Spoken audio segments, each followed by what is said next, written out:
우리가 계속해서 시편 119편으로 말씀을 나누고 있는데 오늘 세 번째 드리는 말씀입니다. 오늘은 히브리어 자음 가운데 22개 중에 7번째 자음으로 시작되는 8절 해라고 하는 그러한 단어, 그리고 8번째 바브라고 하는 단어로 시작되는 8절 합해서 16절을 본문으로 가치 있는 삶의 비결이다라는 제목으로 말씀을 전하고자 합니다.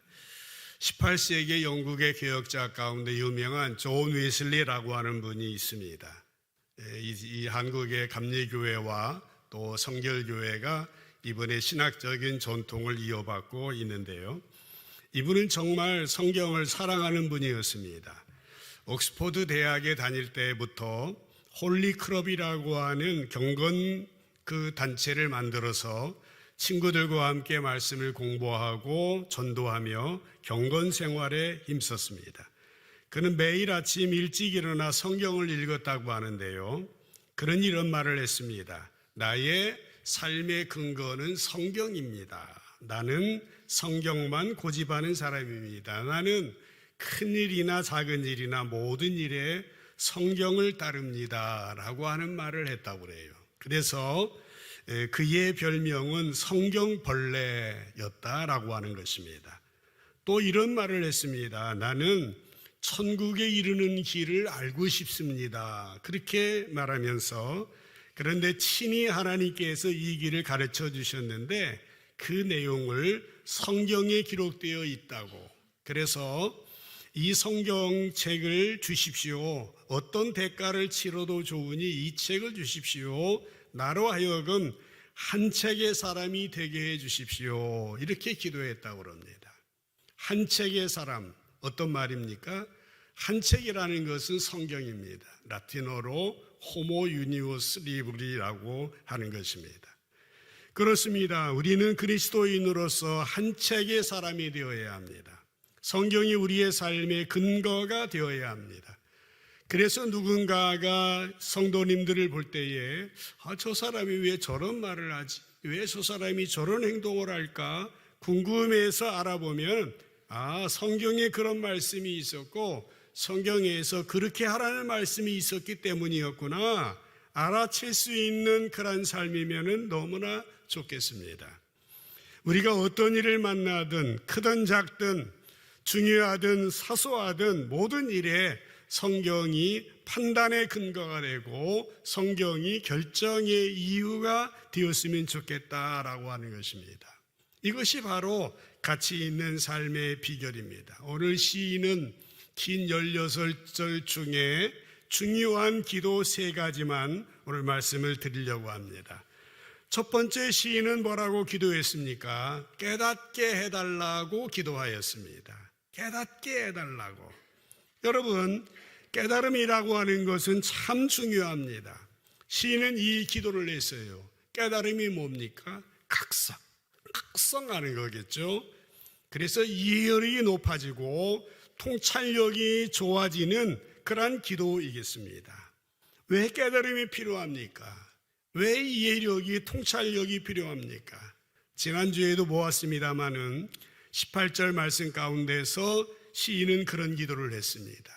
18절 34절에 보면은 그의 기도의 내용입니다. 나로 하여금 깨닫게 하여 주소서 하는 것입니다. 깨닫게, 첫 번째 기도입니다. 이 내용이 18절에도 있는데요. 내 눈을 열어서 그랬어요.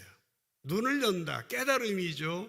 그래서 주님의 율법 가운데서 놀라운 것을 보게 해달라고 하는 겁니다. 놀라운 게 뭐겠습니까? 주님의 가르침, 주님의 말씀, 주님의 진리인 것입니다. 시인은 원했습니다. 깨닫기를 원했습니다. 진리를 깨달아서 주의 말씀대로 준행하기를 원했습니다. 온 마음을 다해서 지키기를 원했다라고 하는 것입니다.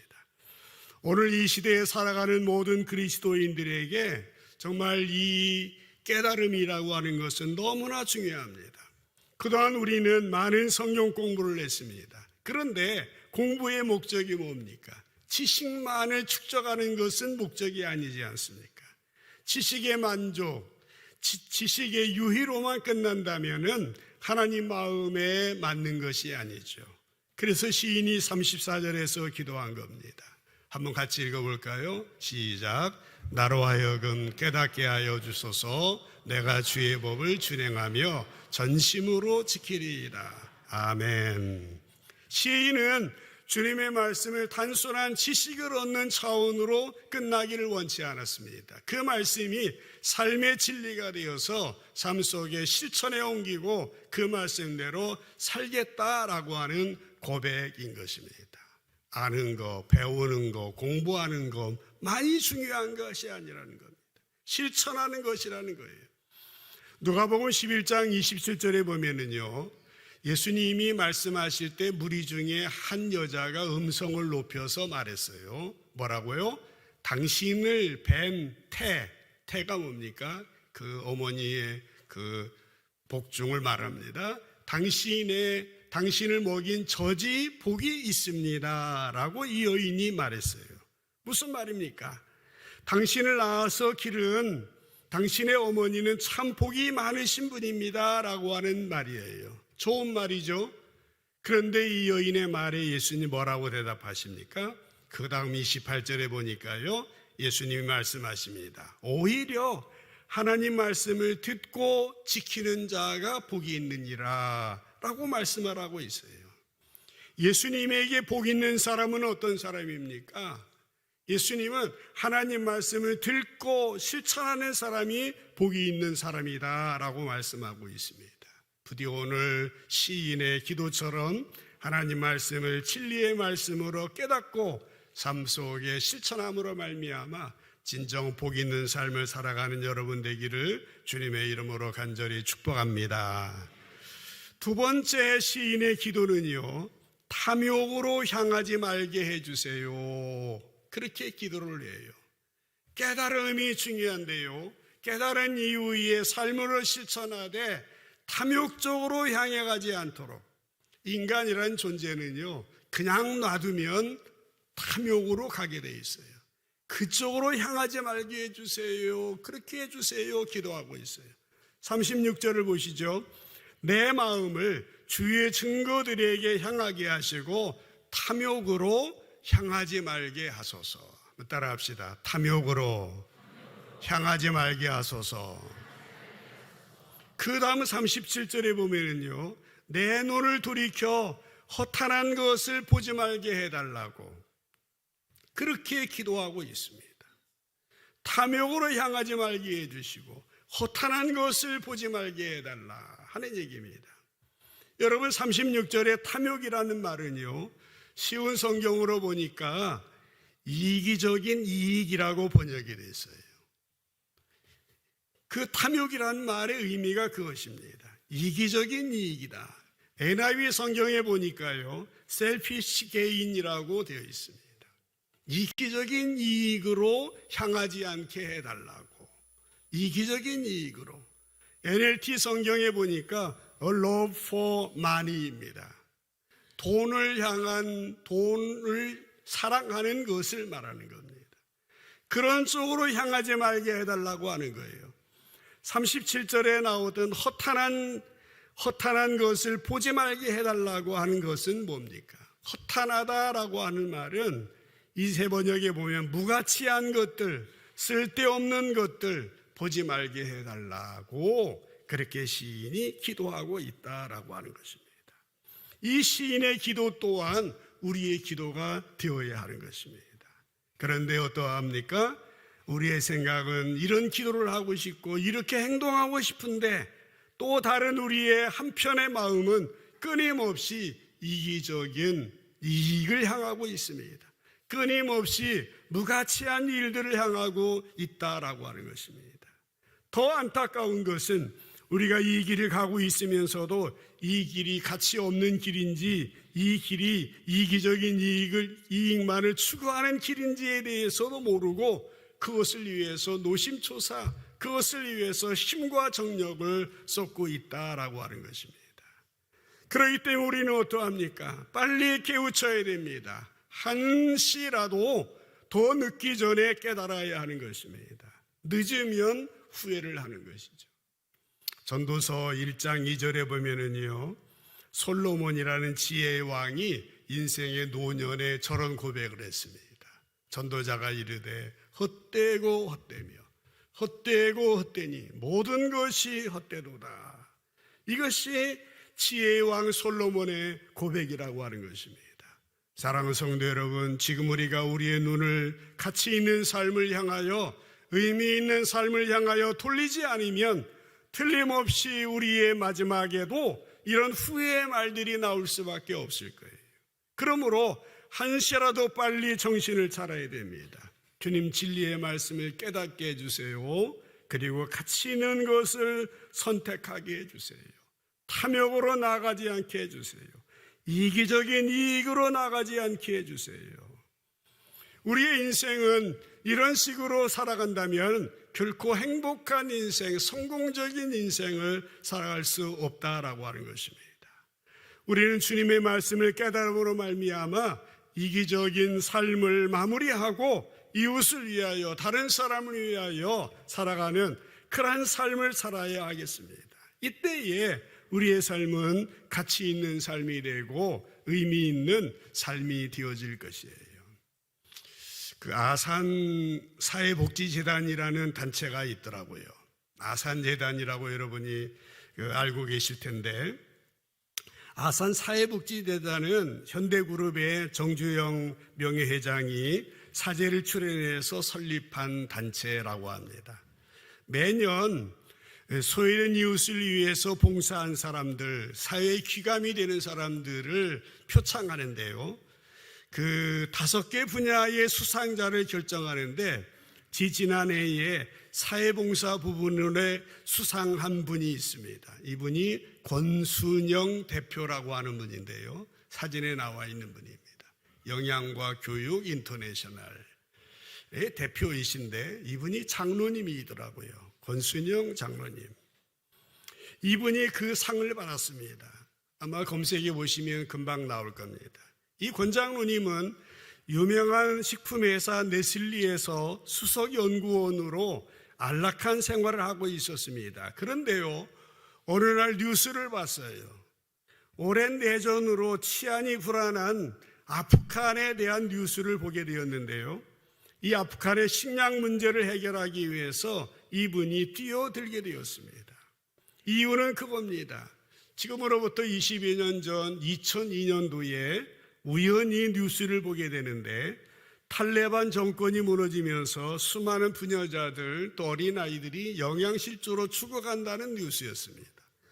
그리고 그 나라의 어린아이들의 사망률이 세계에서 최고로 높다는 뉴스를 듣고 이 장로님은 충격을 받습니다. 그래서 일하는 곳 네슬리 회사의 의료 영양식품 개발 디렉터로 일하고 있었는데, 이 장로님은 내가 이 사람을 위해서 해야 될 일이 있다라고 하는 강한 소명의식을 갖게 되었습니다. 그래서 그 후로 아프가니스탄을 수시로 방문하게 되었고, 거기서 희망 콩 프로젝트를 추진하게 됩니다. 이 콩이라고 하는 것이 아프가니스탄의 가장 값싼 방법으로 단백질을 공급할 수 있는 방법이라고 합니다. 콩을 제외해서 이 사람들의 영양실조 문제를 해결해 보려고 하는 생각이었습니다. 그래서 이 일에 뛰어들게 된 겁니다. 이렇게 이 일을 시작한 이후 지금까지 20여 년 동안 아프가니스탄의 34개 주 전체에 콩을 재배하고 있다라고 하는 얘기예요. 우연히 들은 아프가니스탄 뉴스를 통하여서 그들을 향한 마음을 품게 되면서 지금까지 20여 년 동안 아프가니스탄 사람을 위해서 일하고 있는 것입니다. 물론 이분은 안정된 직장에서 어려움 없이 살아갈 수 있을 거예요. 오늘 성경 말씀의 표현대로 따르면은 이기적인 이익을 위해서 살아갈 수 있을 거예요. 누가 뭐라고 하지 않습니다. 셀피시 게인을 위하여서, love for money를 위하여서 살아갈 수 있을 거예요. 그러나 이분은 어느 순간에 성령님이 감동하심으로 이제부터는 내가 아니라, 나만이 아니라 다른 사람을 위해서 살아야 되겠다, 그런 생각을 갖게 되어졌다라고 하는 것입니다. 여러분, 하나님 나라는요, 이런 사람들의 역사인 것입니다. 그래서 오늘 우리가 복음을 받았고요, 그래서 하나님의 교회가 이루어지게 되는 것입니다. 오늘 우리가 깨우침을 얻어야 됩니다. 깨달음을 얻어야 됩니다. 생각이 바뀌어야 됩니다. 우리의 삶의 현장에서 작은 일부터 시작해야 됩니다.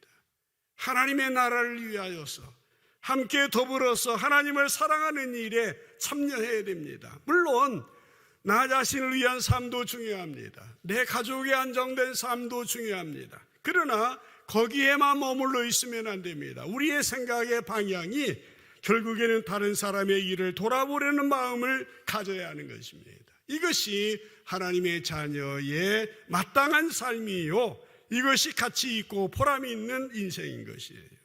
우리가 이렇게 살아갈 때 전에 알지 못했던 큰 보람을 느끼게 되고 행복을 발견하게 되어지는 것입니다. 이렇게 살아갈 때에 이 세상은 더욱 따뜻한 세상이 되고 포근한 나라가 되어진다라고 하는 것입니다. 이게 예수님이 가르쳐 주신 삶의 방식이에요.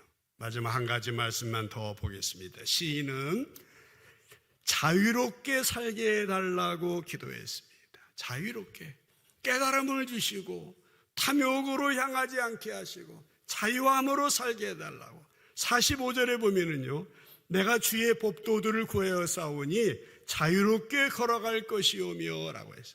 공동번역에 보니까 당신의 계명을 애써 지켜 싸우니 내딛는 발걸음 자유롭게 하소서, 그렇게 기도하고 있는 것입니다. 이 기도, 이 자유로움이라는 것은 우리 성도의 삶에 있어 너무나도 중요한 부분입니다. 근데요, 이제 이 시인은 우리들이 보통 생각하는 것과는 많은 차원이 다릅니다. 우리는 말씀과 가까이 하고 말씀을 순종하며 여러 가지 불편하고 손해가 되고 자유롭지 못하고 부담스러울 거다라는 생각을 많이 해요. 그러나 시인은 그렇게 하지 않았습니다. 시인은 말씀을 순종하며 살 때에 내가 자유롭게 된다라고 하는 이 사실을 깨닫고 그렇게 기도를 하고 있다라는 것입니다. 예수님의 말씀에서도요, 요한복음 8장 31절 32절에 보면은 자기를 믿는 유대인들에게 말씀하십니다. 너희가 내 말에 거하면 참으로 내 제자가 되고, 32절 진리를 알지니 진리가 너희를 자유롭게 하리라. 연세대학교 교훈이 이 구절입니다. 한번 같이 읽겠습니다. 시작. 진리를 알지니 진리가 너희를 자유롭게 하리라. 아멘. 자유함과 말씀 안에 사는 삶이 연결되어져 있습니다. 왜 그렇겠습니까? 여러분, 말씀에 순종하는 삶은 특별한 삶이 아닙니다. 이것은 인간으로서, 하나님의 자녀로서 당연한 삶입니다. 한자에 보면은 도리라는 말이 있어요. 도리는 인간이 마땅히 걸어가야 할 길인 것입니다. 우리가 주님의 제자로 하나님의 자녀로 걸어가야 될 길이 바로 이 길이다라고 하는 사실인 것입니다. 말씀 마무리하겠습니다. 여러분, 오늘 우리가 세례식도 하고 성만찬식도 했습니다. 모처럼 여러 가지 그 연말을 맞이하면서 이런 시간을 가졌습니다. 세례식이 뭡니까? 새롭게 태어난 겁니다. 성만찬 예식이 뭡니까? 주님의 몸과 피를 우리와 우리 안에 지금 들어오신 거예요. 그래서 그분의 능력으로, 그분의 지혜로, 그분의 권세로 우리가 세상 속에 나아가는 겁니다. 우리 인간의 행복과 불행, 성공과 실패는 모두 다 하나님의 말씀에 달려 있습니다. 그 말씀을 존중하고 그 말씀을 사랑하고 실천하는 사람은 자유로운 삶을 살아가게 되어지고, 그리고 가치 있는 행복한 삶을 살아갈 수 있게 되어지는 것입니다.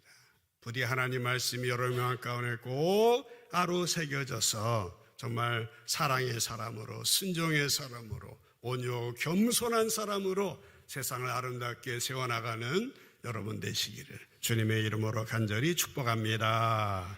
기도합시다.